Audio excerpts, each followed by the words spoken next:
тамаша. Енді бұлар бұзылса ағзамызда қандай өзгеріс болады? Орынды сұрақ.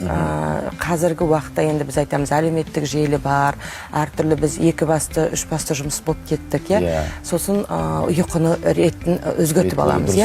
Кешкі уақытта мысалы сағат 10-11-де жатқанның өзінде түнгі 1-ге дейін егер телефон шұқылап жататын болсақ, бұл ұйқы деп есептелмейді.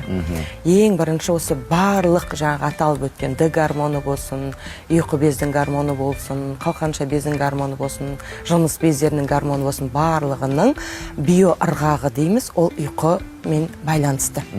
Яғни эндокринолог маманына мен кеңесіне жете алмай жүрмін, немесе осы гормондарды реттейтін менде қаражат жоқ дәрі алуға деген мен науқастарға айтамын, ең бірінші ұйқыңызды жөндеңіз.